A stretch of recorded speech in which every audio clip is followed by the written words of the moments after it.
Good evening and welcome to the Massachusetts Historical Society's second movie club. Since this is just our second installment, it's worth mentioning that the idea for the movie club is that it'll be much like a book club. We will pick a movie every month, people watch it on their own, and then we get together to have a discussion.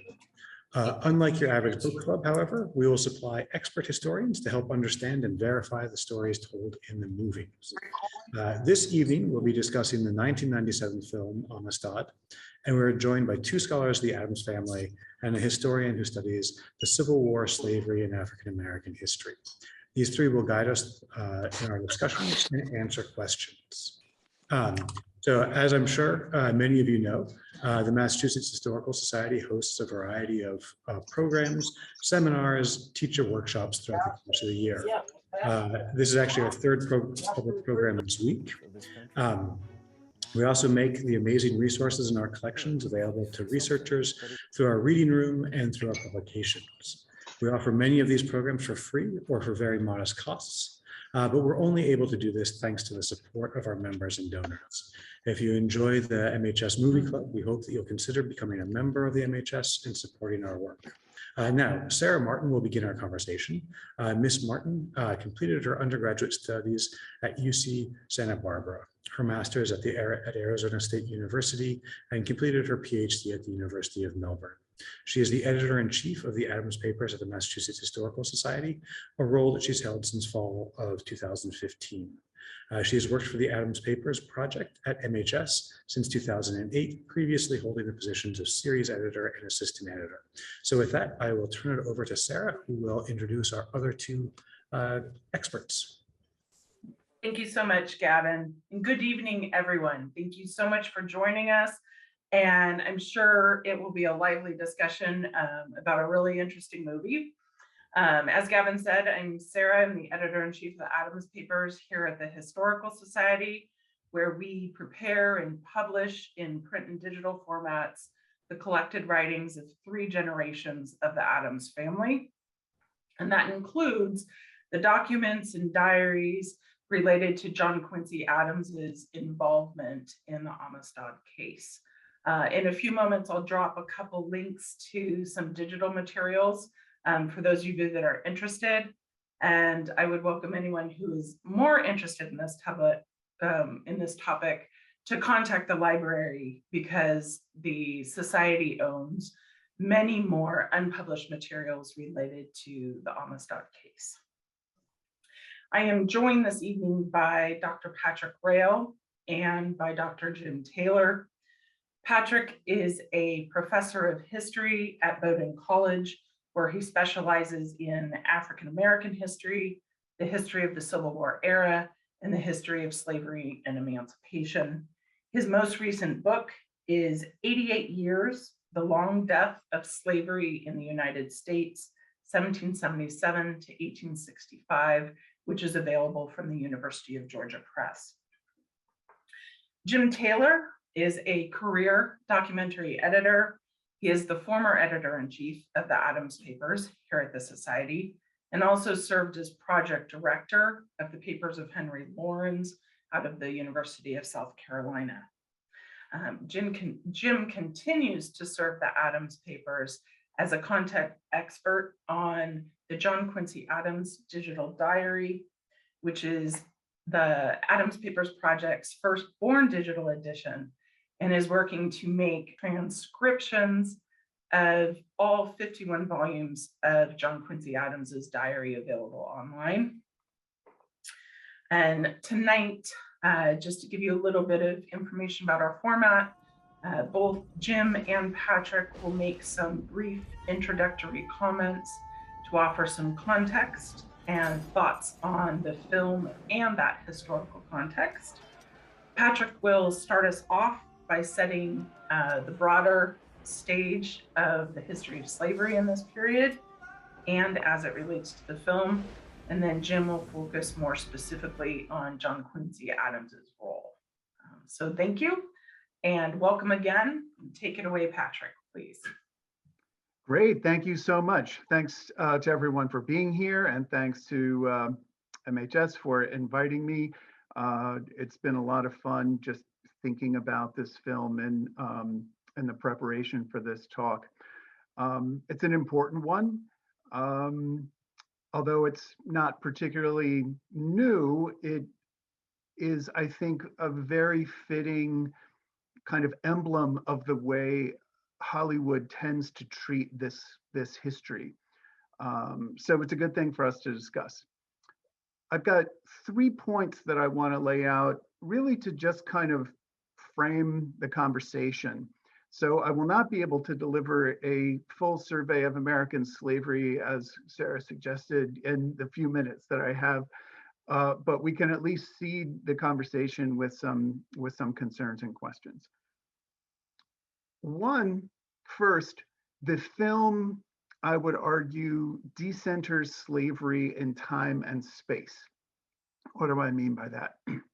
Think about this. This is a film about slavery that takes place in Connecticut, right?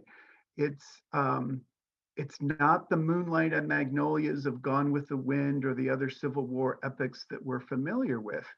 It's not even really about slavery itself, but the slave trade across the Atlantic Ocean, which ultimately brought about 12 million human beings to the shores of the Western Hemisphere to be bartered as property and treated as property.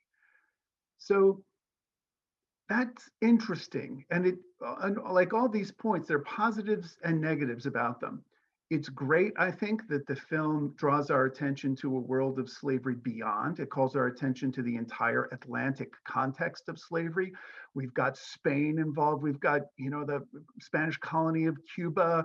We've got people from the US South, like John C. Calhoun, represented in politics, and of course, a whole bevy of Northerners. This is a story that really takes place across an awful lot of space. And that's important because not every place had the same rules and laws about slavery. There's a moment in the film, if you remember, when Roger Baldwin says, this case is about the difference between here and there. And there's something to that. And it's also about the difference between then and now. Because what happens in Atlantic history is that slavery and the slave trade comes first, then slavery, are abolished unevenly over a long period of time, usually through very gradual processes.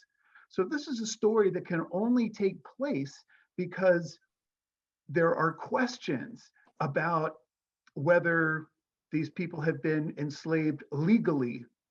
What even does that mean in this context? So the American slave trade had been abolished in 1808, and there were a whole series of treaties where countries like Great Britain were trying to get others to sign on to abolish the slave trade. So the Amistad incident happens because Africans are probably illegally smuggled to the shores of Cuba, where they're to work in the sugar industry. And it's because they can't be taken into Havana proper, and they have to be moved around through these other surreptitious means. That's when they get on the Amistad, and that's when the revolt happens. And then they go to a place, it could have been the US South, where the fate of things might have been quite different, but they wind up in Connecticut. So even in the United States, we didn't have this, the same laws of slavery pertaining everywhere. Even in the northern states, we didn't have the same laws of slavery pertaining everywhere. So this is one thing I think it's really important for us to think about.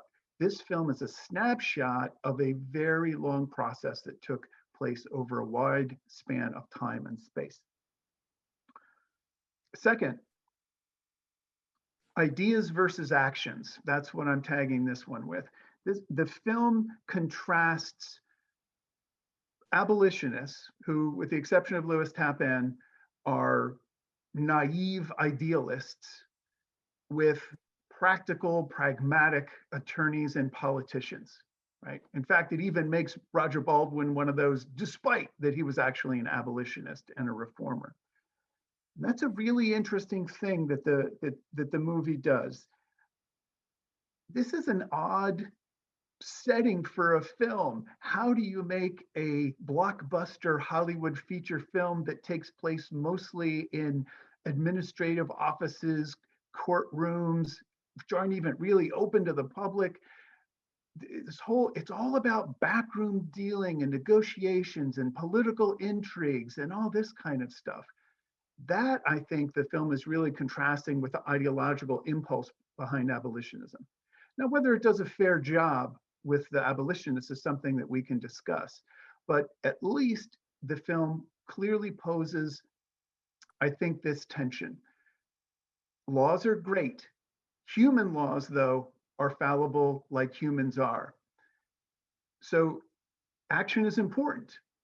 These procedural mechanisms are important. It's the only way things get done in this film. Same thing with the movie Lincoln that Spielberg did later.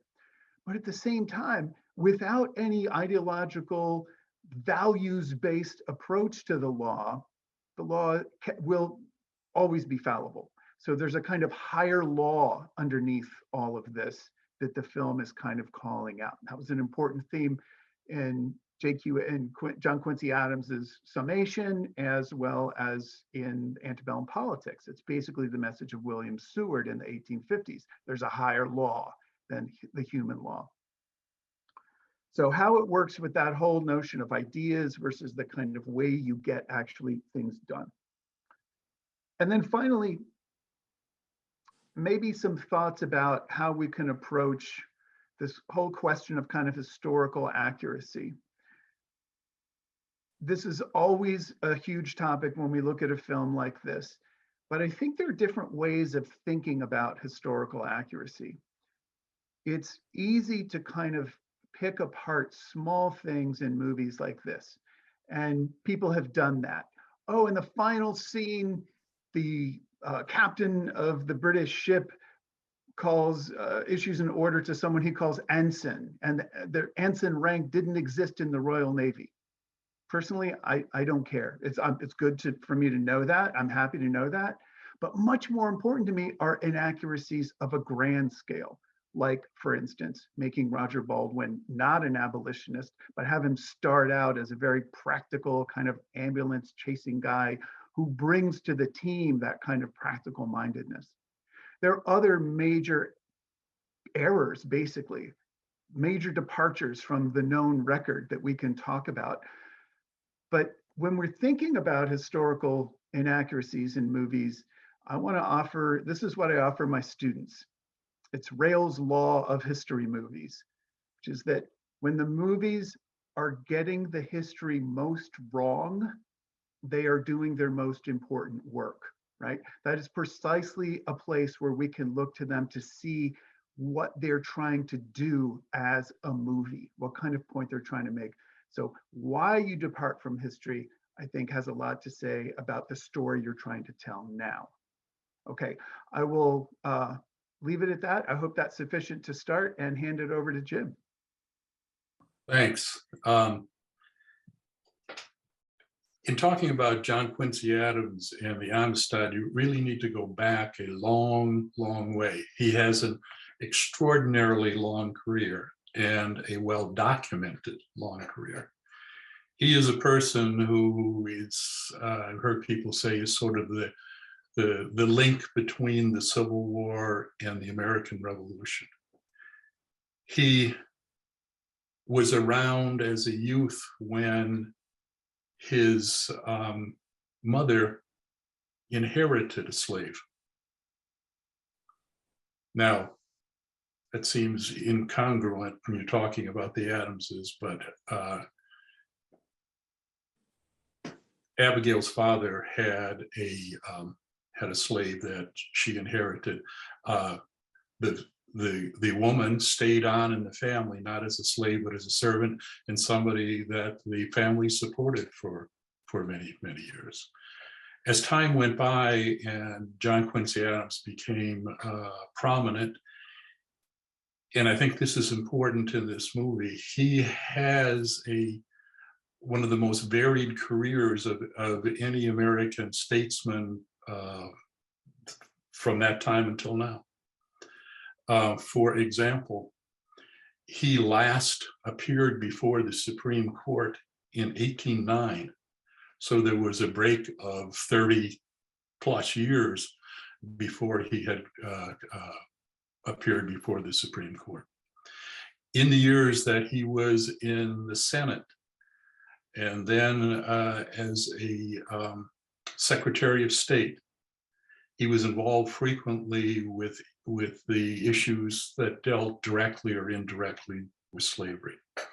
Early on in his career, he considered John C. Calhoun a friend. That didn't last forever.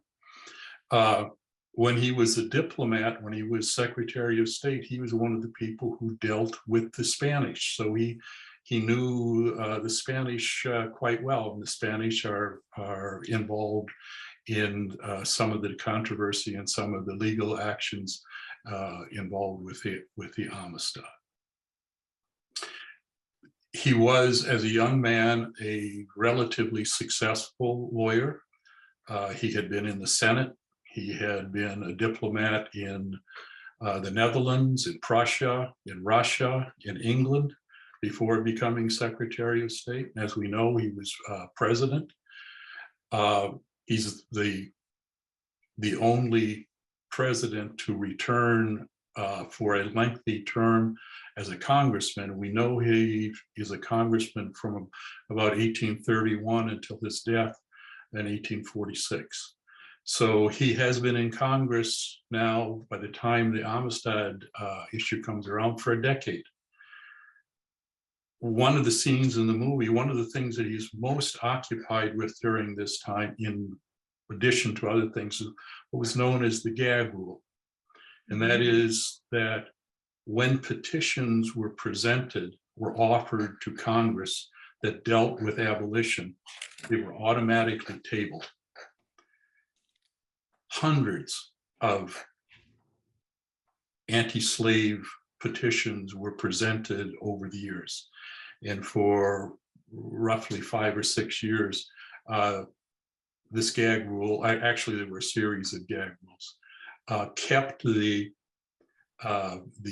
particularly people from New England, but also from other northern states, from having their ideas presented to Congress. Eventually, the gag rule was, I was going to say it was overturned, but it sort of disappeared. So this is one of his major issues during this time as far as slavery was concerned. Another thing that he was involved in, and there is one small reference to it at the beginning of or when he first appears, and that is the Smithsonian Institution. An Englishman, Mr. Smithson, had bequeathed money to the United States to start a scientific institution. Other politicians had tried to bleed the money off to all types of other projects, and the money had been invested in state funds and stuff, and some of it had all but disappeared. So when you see him dozing at the beginning, and you see Mr. Pinckney, I think it is Francis Wilkinson Pinckney from South Carolina, making some reference to the Smithsonian. This is one of his causes, one of his major causes during this time. It's not related to slavery, but it's something that comes up with him all the time. And I thought the reference would be very vague unless you had that background. I think one of the things that's also interesting is that while he consulted on the Amistad early on, he was not involved in the case until, or at least the case as it was going to be presented to the Supreme Court, until relatively late. As a matter of fact, the abolitionists, that is led by Lewis Tappan, did not have him as their first choice. They had asked, among others, Daniel Webster if he would take the case. Webster, who was, I was going to say the consummate politician, I don't know, he was a politician. Like so many other people, the presentation that we have of President Buchanan and his fear of alienating the South during the campaign is probably the reason that Webster was not interested in the case, because this was something that if you wanted to be elected during this time, slavery was sort of the third rail of American politics. If there's any way you could avoid taking a stand on slavery, you would. Of course, for Adams, by this time, he knew he was not going to run for any other office. He was at the end of his career, and the third rail was not electrified for him, so it was not an issue for him. But anyway, that's the background that I have for you on Mr. Adams and Amistad. Thank you, both of you, for that. I would invite members of the audience to dig in and either drop a question into the chat or raise your hand while we wait for that to happen. I will ask a question that I have. And I want to thank my colleague, Hanosor Wongshri Chanalai, for submitting it earlier. Language and communication are key elements in this film, but can both of you kind of discuss the importance of the printed word and oratory and kind of the role it plays in this discussion? Happy to jump in on that. Yeah, good catch, Kat. I think that's really central to this film. Here's the way I see it being most central. Cinque is important in his own defense. He's critical in his own defense. Only when he is like able to speak, only when he is understood, when the whole process of finding translators is resolved and there's communication is finally possible. And he's able to tell his whole story, which doesn't happen until I think it's the beginning of the second half of the film, right? It takes a long time for that backstory to unfold. And I think Spielberg kind of withholds that from us so that he can highlight the significance and the importance of Cinque's self-narration. Now, the reality is that Cinque's self-narration was not critical. It didn't change anyone's minds, you know, in Connecticut courts or anywhere else. Like I'm not aware, Jim might have a better handle on the specifics of Cinque's actual participation in his own defense, but the film wants to make him central in that sense. And so one, you know, we might ask why that is and what the significance of that is. I haven't thought as much about the whole issue of print so much, but I can think of it as like the society of Connecticut. Everyone in the film, the setting, everyone is connected to each other through print culture, which also connects everyone to the broader world. So you get these references to things that are going on. As Jim was talking about, the little offhand reference to Joseph Smithson. There's a sense here that everything is connected and everyone is capable of speaking to each other, even if they don't agree. It's the captives, the Mende, who are absolutely and utterly isolated from that process. So I think the film does a really good job of keeping those things separate. It comes with some consequence or cost, though, which is that the captives are mostly mute over the course of the whole film. Apparently, when they made the movie originally, there was actual Mende spoken and there were subtitles, but the movie makers decided that American audiences wouldn't watch subtitles, so they were even stripped more out. But it's something interesting and I think significant about this film is that the captives, the real protagonists, don't say a whole lot. When they do, when Cinque is given his voice, it's very powerful and important, but in ahistorical ways. So I'd be curious to see what our audience thinks of that or anything else. I think one of the things that in doing a little research I found is that almost immediately things were being published about this, and so that within about 7 months, a book came out, or at least a publication came out, and it included all kinds of information that I think is valuable to us now in understanding some of these things. They even had phrenologists come in and measure the heads of the Africans and give their interpretations of their qualities from the size and dimensions of their head.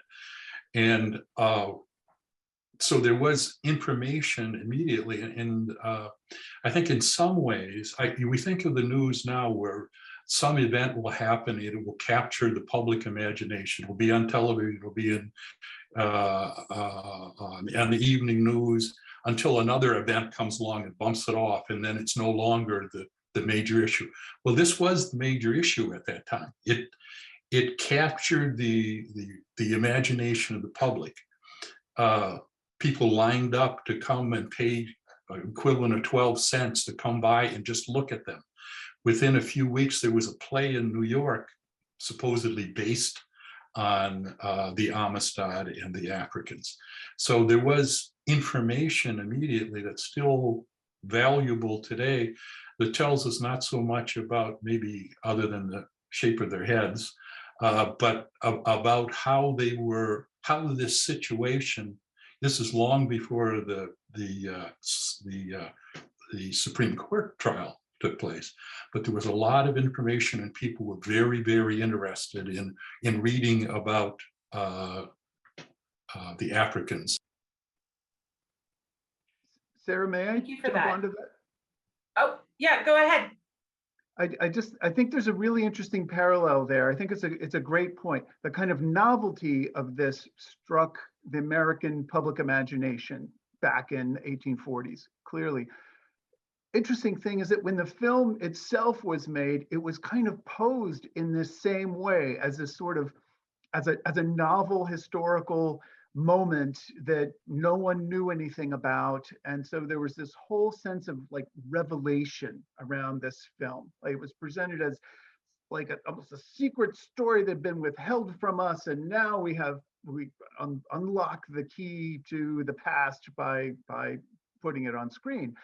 And I think that's an interesting and important move, because that's not actually how history works. We sort of, this story was not withheld from us. It wasn't secret, but the packaging of it in our time as a kind of novel moment, I think speaks to the way that we kind of consume history.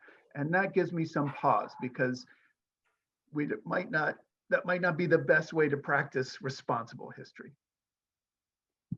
Thanks for that. And I see we have a hand from Bill Lewis. Please go ahead, sir. Thank you so much. It's fascinating. Of course, as many other people, I absolutely was in love with film in so many ways. And so something that Pat said got to me very much. And that was, as I saw it, the distinction between the idea that naivety among the abolitionists and this feeling of the backroom aspects of getting things done.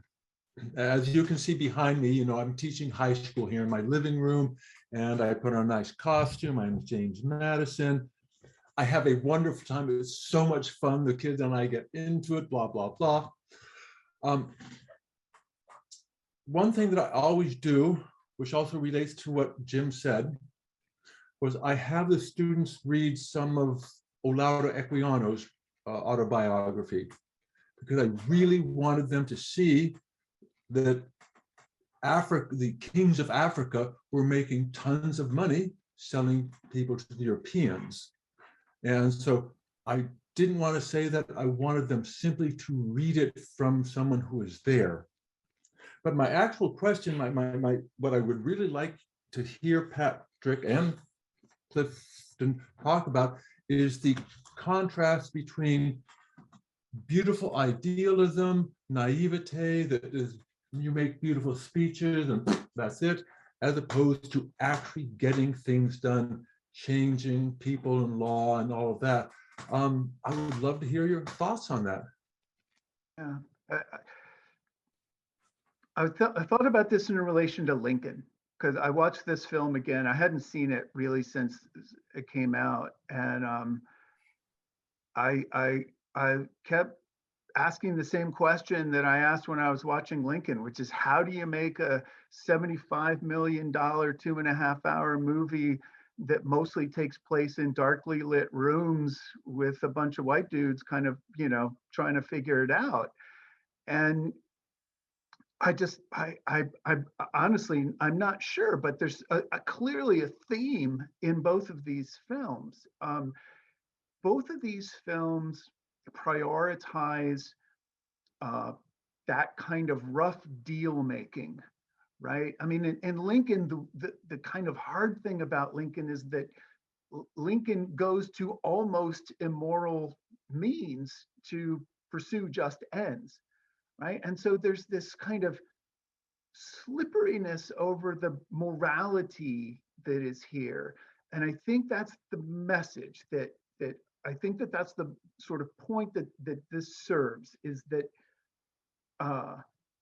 sometimes just ends can only be achieved by pressing on the laws and the rules in ways that might otherwise not be right, right?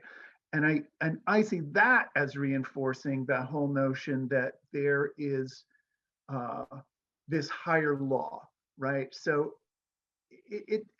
I still am not exactly sure what to do with it, but it is this odd sort of privileging of this practical stuff. Now, the historical reality is that these things were deeply intertwined, even in single individuals, you know, and Baldwin is an excellent example of that. He's a lifelong reformer, doesn't start out as some kind of cynic who has to be transformed and grow. Why? You know, because movies follow these kinds of scripts and central characters have to transform and grow, I guess. But it does help set up that contrast between, you know, the ideas and the practical. How much we want to evaluate that negatively is, I think there's a range of possibilities there. Thank you. We had a question come up in the chat. The film states that 7 of the Supreme Court justices were from the South. So what persuaded these men not to rule 8-1 to free the petitioners? And I Yes, comment I think I got on them that. backwards, but A couple of things. There were 5, by the time the decision was made, I believe there were 5 slave owners. There would have been 6, but one died during the trial. As a matter of fact, a man named Barber from Virginia died. One of the things that Adams mentions is that in his presentation, Baldwin was very careful not to upset the Southern members of the court. I can't remember exactly how he said it, but something like he tread carefully on some of these issues, not to disturb the Southerners. And of course, the only Southerners that they were concerned about were the members of the court. So there were in fact 5 slaveholders on the court at that time. There were 8 total justices involved. One was Roger Vitani, of course, who was, if not notorious, at least famous for a case that would come up a little later. I think that by not antagonizing, and this goes back to that third rail of American politics at this time. If you wanted to be successful nationally, you had to be careful not to step on the toes of the Southerners. And this was Baldwin's work before the Supreme Court. Yeah, if I could add on, if I'm not mistaken, this is exactly the court, or nearly the court, that would later go on to do the Dred Scott decision, which I think was Jim's oblique reference there in 1857, which that was, of course, was the ruling that said that even if Dred Scott had been taken to free territory, he was still a slave, which meant he didn't even have a right to bring his freedom suit to court because, as Justice Taney said, Black men had no rights the white men were bound to respect. In violation even of America, he was even a bad historian as well as a bad legalist. But I think it is important that the film depicts this. Yes, a largely Southern Supreme Court rules in this way. What does that tell us? Well, there was a certain amount of safety in that, because in deciding this case, they weren't toppling American slavery or even coming close. The film sort of presents this as some kind of massive turning point in the campaign to end slavery in this country, but it wasn't. You could very easily have a Southern Supreme Court rule in a case about international property rights on the high seas, right? These are complicated, abstruse issues that go to all these international treaties and the maritime law and all these complicated kind of things. And I think in that sense, the case was not difficult to decide. So let's think of a kind of layers of insulation, right, between what the court was doing and the actual impact on American slavery here. And none of that is to detract from Jim's excellent point, which is that slavery was a third rail. American politicians wanted nothing to do with it if they could help it. And so one of the key tricks was how you get it on the agenda of politics, despite that there being no real incentive for the parties to do it. Thank you. And for Maureen in the chat, we have, how accurate was the portrayal of Judge Coughlin and his issues of conscience? Did he actually go against what was expected of him? Let me treat that, because it's something that's very interesting to me. There was no Judge Coughlin.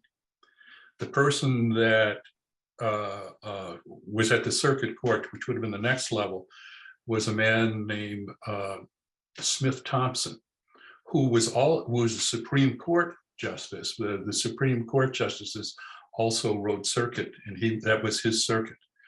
So he was involved not only at that level, but also he was sitting in the court when the Supreme Court ruled on the case.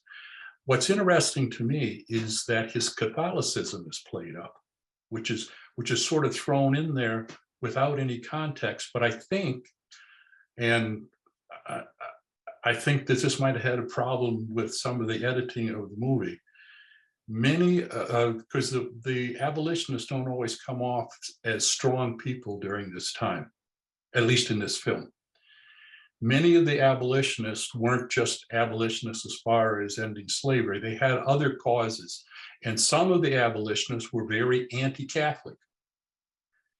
Tapans were anti-Catholic. The Beechers were anti-Catholic. And there was a strong anti-Catholic, it was almost a nativist feeling in the country in the 1830s and the 1840s. So I think what's implied here is if Buchanan can get a Catholic judge, because they play up the Catholicism, if they can get a Catholic judge here who may not be in tune with the abolitionists, that he may get the decision that he wants. But Cogdor, or whatever his name is a totally fictitious character. The person who was involved was Smith Thompson, and I don't know if he was Catholic or not, and it wasn't Buchanan's choice. Smith Thompson was the Supreme Court justice for that circuit there. So this is something that is applied to the movie for whatever reason, I don't know. And there's all kinds of religious themes in this. This is one that starts but never goes anywhere. Jim, can I ask about that? Do we know anything about Smith Thompson? I read Eric Foner writing about this movie back in the 1990s, was suggesting that the actual fellow was very anti-slavery. So the kind of film's move, which is that we have to replace a favorable guy with an unfavorable guy, might not have been necessary.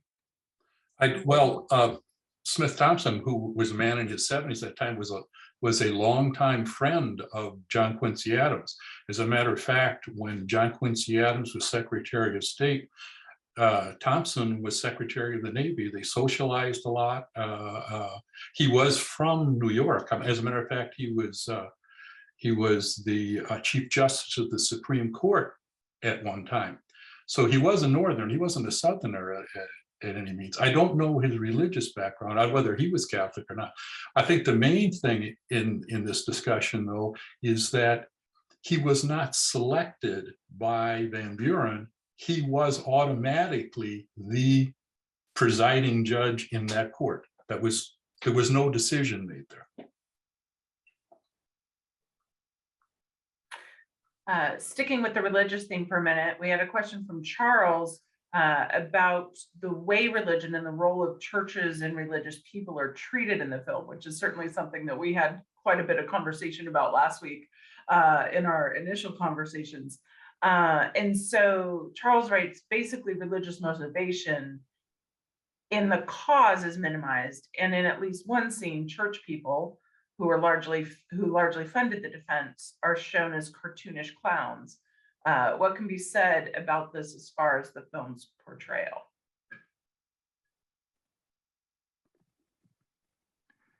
Jim's not biting, so I will. I think that what we've got here is the buildup of that tension. He's drawing a contrast, overdrawing a contrast between, the politicians and the practically minded versus these idealists. In the process, he's making a kind of sacred secular division that is absolutely ahistorical. As actual figures in the abolitionist movement were both highly religious and highly practical. So there's a way in which the film is kind of depicting the contemporary stereotype of abolitionists as naive, pious idealists who will get everyone in trouble because they're not practical enough. That it does not square very well with the actual historical record, which is about this kind of values orientation that is based in American religious life, infiltrating the political process slowly over time. I think that would have been a more historical kind of story to tell.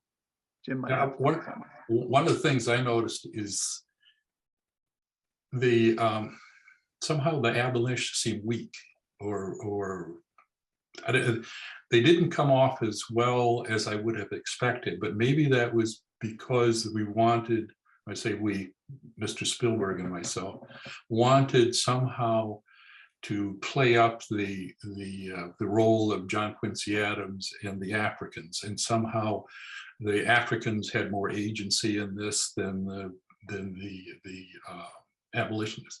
There were some symbolic things that you saw, examples of Christianity where they're marching off to maybe court one day, and you see the masts of ships, you see praying nuns, and then you see the masts of ships over the tops of buildings, and they look like three crosses.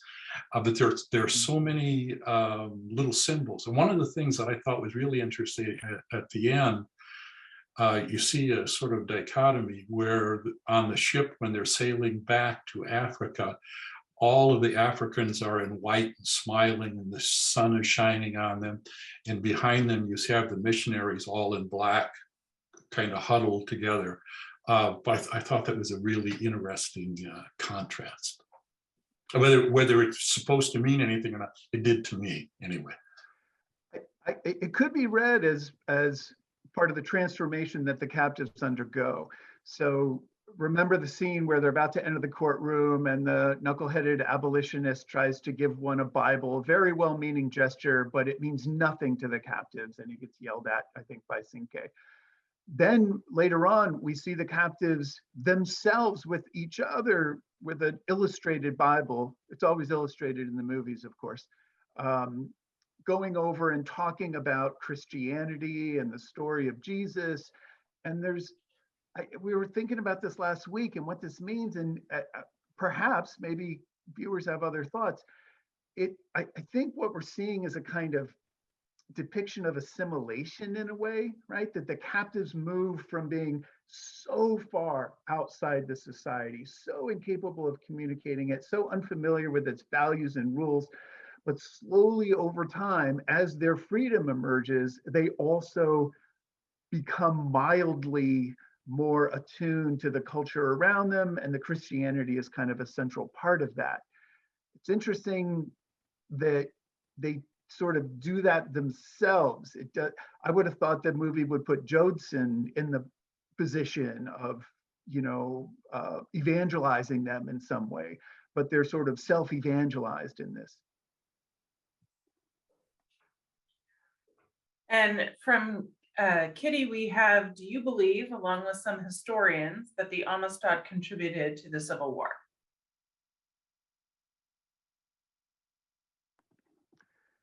Yeah, in the sense that every single moment that issues surrounding slavery were on the agenda of national opinion and politics, what you get is that slow, steady grinding of controversy over the issue. So slavery was indeed the third rail issue. No one wanted to touch it. Martin Van Buren, who is depicted in the film as kind of, I don't know, he's not as clever or as he might have been, because Martin Van Buren was a brilliant politician who basically invented the modern two-party political system. And one of his key tenets was never to touch the issue of slavery. Why? Because it would simply divide the country, divide the parties. So if you are the Whigs and you're going up against the Democrats and you're both national parties, you would not want to associate yourself with a solely sectional issue. You would just surrender the other half of the electorate to the other party. So the great question becomes, how does, and this delays slavery's end for a long, long time, right? Wherever else slavery ends in the Atlantic world, it doesn't take 88 years the way it does here, right? So something kept slavery holding on here. The threshold to end it was very, very high. And I think this is a key factor in understanding that the political system did not want to contend with it. But eventually what happens is that moments like this, or the Creole incident in 1841, or the Pearl, these other slave ship rebellions, actual rebellions like Nat Turner's rebellion in 1831, fugitive slavery and people crossing lines, these made daily headlines in the newspapers. And ultimately, the political system had to acknowledge them and contend with them in some way. So in that sense, Amistad is one incremental move of many, many, many others. Anything to add, Jim? Yeah, I agree with Patrick. The only thing is, with so many things in this movie, time and space are compressed, and so at the end you have kind of a series of events that happen over a relatively long period of time. For example, when the British captain, I guess that's when he refers to the ensign, they're blowing up Lamoco or whatever the name of the fort is. And he says, take a message to Secretary of State Forsyth. Is it Forsyth? I think so, John Forsyth. Anyway, that happens many years later. Forsyth is long gone. He's no longer Secretary of State. I think it happens about 8 years later. But there is this sort, in order to keep the themes together, there is this compression of time. So you see at the end of the movie, the fort being blown up and the slaves being freed, and then the charging of the Confederates against the Union line. Well, that's 20 years later or 25 years later, but you get the sense, and the Amistad was another brick in the wall. It was one of those things, but you get the sense from the movie that it was, I think, much more a part of the drama than as it played out. There were so many more bricks that had to go into the wall first. But it was a drama, and you needed that. So we've had a couple comments, not necessarily questions, but about kind of the aesthetics and the quality of the filmmaking and the focus on historical accuracy. And it sort of leads me to think about some of those more minor points. And so I have just a couple of specific questions. And one is to Jim, what do you think they did best in capturing JQA, and where do you think they missed most? And then kind of the same question to Patrick, but taking it, that idea you expressed at the beginning is, where movies get it the most wrong is often where that most interesting discussion is. So kind of, can you speak to that in terms of what you think the biggest miss and therefore the biggest comment is? Jim. Well, on John Quincy, that opening scene where he appears, where he's dozing in the legislature, and then some abolitionists come and try to convince him to sign on to the case or something. He seems to be 90 years old, and he has to take somebody's arm to go down the steps, and he seems confused and he's doddering. And then when we go a couple of years later, when he's before the court, he's vital, he's energized. Maybe that they're trying to tell us that the case is what the cause energized him. Still, by this time, this is 1840, 1841, he's still a pretty vital guy. He has problems every once in a while with his eyesight. He has issues that come with age that I'm familiar with. And it isn't until about 1844, 1845 that he might have been dozing in Congress. So I thought that the presentation of him, one of the things that's a little sidelight, his interest in botany and plants. He was very interested in horticulture. So I think that was accurate. Although one of the reviews that I saw said that, remember when Kate came to see him and they were marveling over the African violet. African violets didn't grow in West Africa, they grew in East Africa. John Quincy Adams wouldn't have had one at that time, and Quinte would have never seen one before. But anyway, that it was a way of, I guess, them communicating. Thank you. In terms of the movie's sort of big misses, I think we've mentioned most of them. So Baldwin's portrayal as a kind of practical guy who has to learn about humanity and be turned on to the cause, that's not there.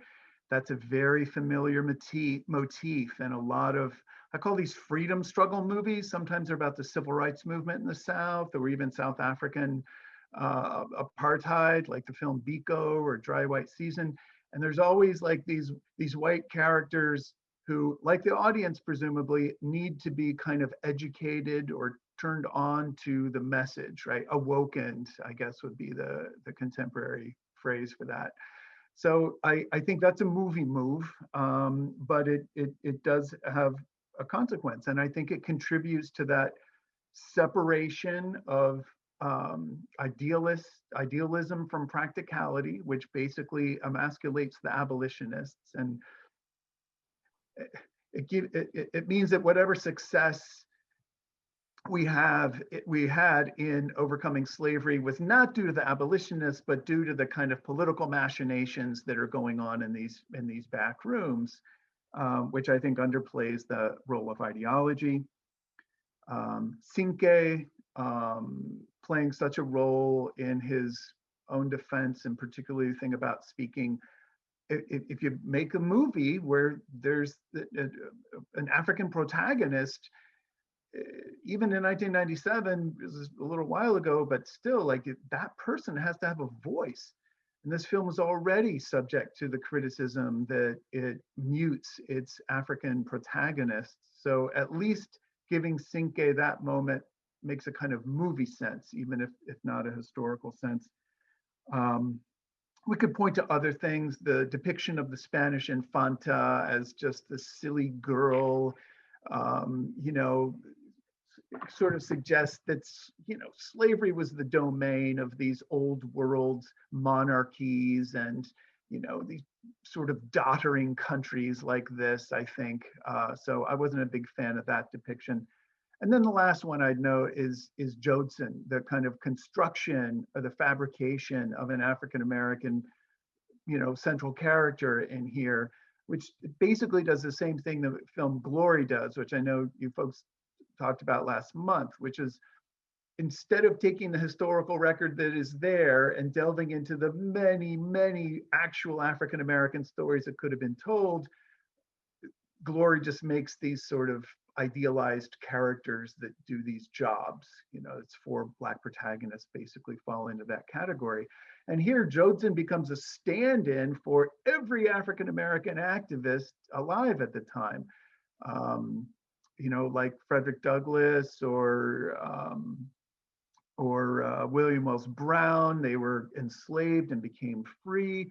This is an incredibly important generation. These are the people who actually established, they pushed the radical abolitionists into their radicalism. You know, William Lloyd Garrison began as a gradualist, and it is only Philadelphia African Americans like James Forten who kind of push him into the position of immediatism. So Jodson's kind of a hanger-on. It's not exactly clear what his role is there. We kind of feel that he must be there for some important purpose, but they really missed some super opportunities for looking at actual African Americans who participated in the movement. One other thing that I would mention is that the portrayal of Baldwin is off a little bit. He was not some rookie lawyer. He wasn't an ambulance chaser. He was a very substantial man. He'd been in the Connecticut legislature. He was almost 50 years old. And in a couple of years, he'd be governor of Connecticut. So I think that portrayal was a little off, but it fit the story. You needed this go-getter guy who was going to come up with an able defense. All right, Gavin, do we have time for one final question? Sure. One final question. A brief one. Go for it. So let's talk about the women because they are really minor figures in this movie. And we know that the Adams women had quite a lot of opinions. And we certainly know that women were involved in the abolition movement. So how do they fit into this story? And perhaps why were they left out of the movie? Jim, do you have a take on the specifics of this case?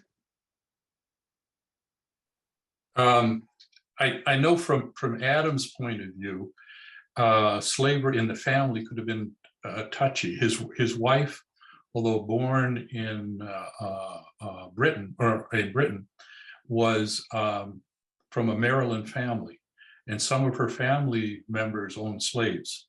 So there was slavery around him when he was in Washington, which he was much of the time throughout his career. I don't know that I remember his wife making any strong statements about slavery one way or another. For the most part, I think their servants were sturdy New England people and Irish people increasingly. As a matter of fact, the day before the trial was supposed to be, the Supreme Court session was supposed to begin, one of his long-term servants, a man named Jeremy Leary, was run over by a cart and killed, and Adams asked for a delay, so the court delayed the session for the Supreme Court delayed for a day.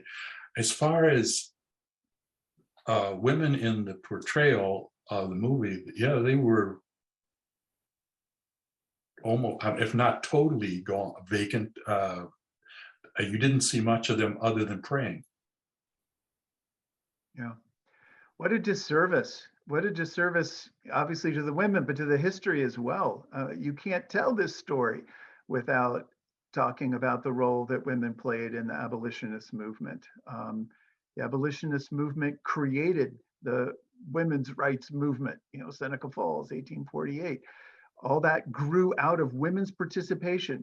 So toward the beginning of the century, the proper role for, of course, middle-class women was to be in the home and not to involve themselves in public affairs, unladylike. The abolitionists challenged that. They put women on stage in promiscuous audiences. Mariah Stewart, an African-American woman, preached in Boston in 1830, I believe it was, and was roundly criticized for simply appearing on a stage with a male. So of course the women's roles in the abolitionist movement were central. They were central ideologues like Lydia Marie Child. They were central organizers like Amy Post. They were cultural producers like Harriet Beecher Stowe. By the time you get to the Civil War, it's women's groups who are bringing to Congress petitions that are going to wind up being the 13th Amendment. So for the film to miss that story, it's a film that already does too many things. This is a glaring absence. I think one of the other things is that of the Africans, the only females are children. So they are only you only see them in passing in the background. They're not active.